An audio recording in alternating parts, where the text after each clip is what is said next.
Pushing, pulling, tossing, waving, looping, punching, grasping, and even caressing. There's no question in my mind that what first captures the imagination and thoughts of the Tai Chi beginner is the hands. They balance both power and gentleness between them. Want to begin to master that balance? Then hold that thought, and we'll tackle the hands in today's lesson.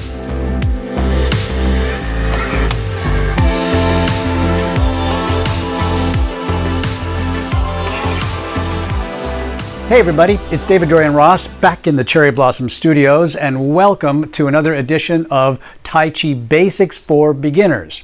You know, I actually do make videos for all different levels of interest in Tai Chi, but tonight, especially if you're a beginner, and especially if you want to try learning Tai Chi at home, and especially if the reason why you want to learn Tai Chi is because you're looking for better health or inner peace and tranquility, or you want to live longer but feel younger, or you're looking to defend yourself against attackers, then especially I have made these videos for you.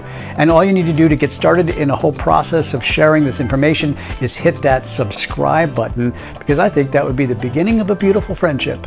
So full disclosure, in upcoming videos, I'm going to tell you at some point that the hands are actually not the focus of Tai Chi, that you want to let them be last. They're like the leaves on the tree. What's more important is the trunk and the roots. But we can't deny that the hands are fascinating, that the hands seem to be intimately involved with everything going on in Tai Chi. So in this video, we're going to talk about what the hands do. And in particular, what I'm going to do is show you two basic hand patterns that are fundamental to your Tai Chi training. So without further ado, let's just dive right into that lesson. You know, learning Tai Chi is a lot like learning a language. First, you have to start off with basic words that then become phrases, that then become sentences, and that's how you eventually become fluent. So when we start off with Tai Chi, we're starting off with some basic movements, some basic words, if you will, of hand position and foot position. Now, we've already done a video on the basic foot position, and in case you missed that, I'm putting a link right up there so you can go watch that once you're done watching this one. Now, what I want to show you are some of the most common positions that you'll see the hands in over and over again. The first one is what I call the holding the ball and then separation. And in particular, we use this in a movement very common called parting the wild mane of the horse.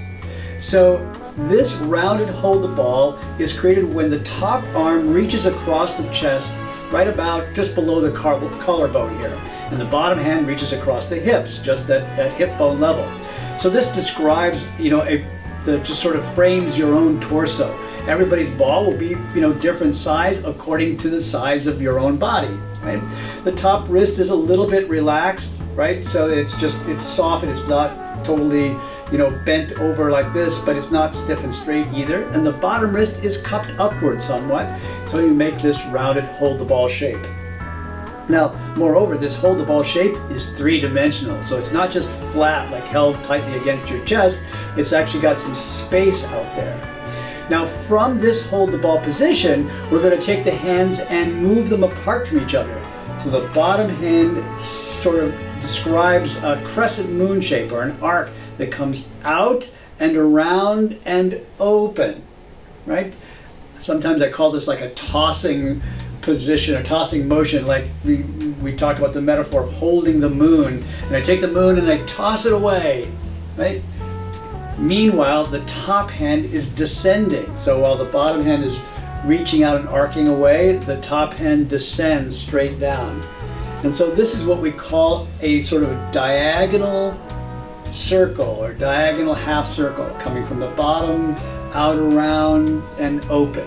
It's a very common Tai Chi motion, and one of the first ones that you'll want to learn in your Tai Chi basics. So let's do this in a bow step, our Tai Chi lunge, like we learned in the last video. So again, here I am in that lunge, holding the ball, this hand on top, this hand on top, this hand on the bottom, and the bottom hand describes a sort of crescent moon shape. It reaches under the elbow. It moves out away from the body. then follows this track around and around and around. You doing this with me? I hope so, because otherwise I'm just talking into thin air, right? Holding the ball, scoop under, scoop out, arc around. Meanwhile, the other hand, which was at the top, is going to descend, going almost straight down. Arc out, one hand goes down, one hand goes out. And we can just repeat this pattern, right? You can just do this over and over and over again, practicing this movement. Circle out,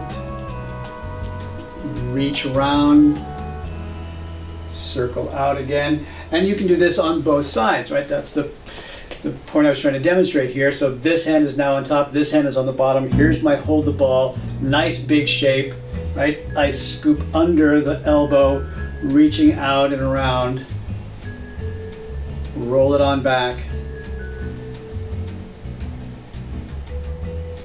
Beautiful. This is what we call a diagonal circle.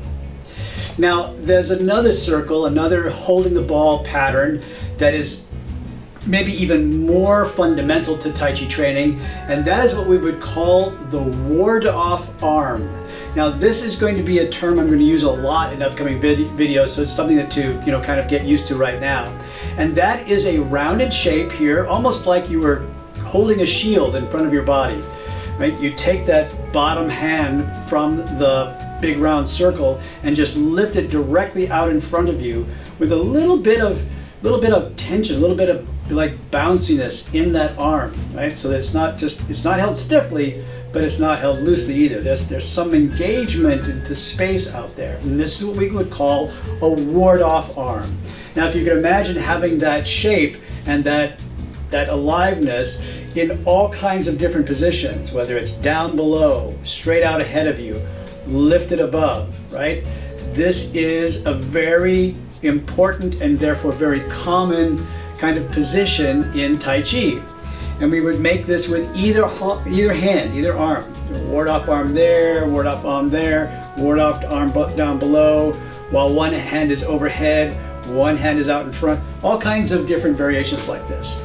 Now, one of the movements that we would use this a lot is in a movement we call warding off.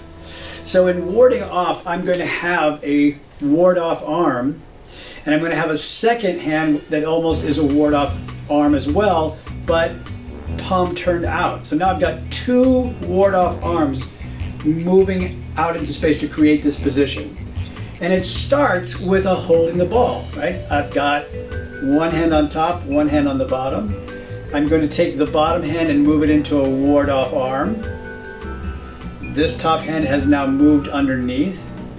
This one lifts up while this one comes into the position where it's almost like ward off with extra strength and push forward, right?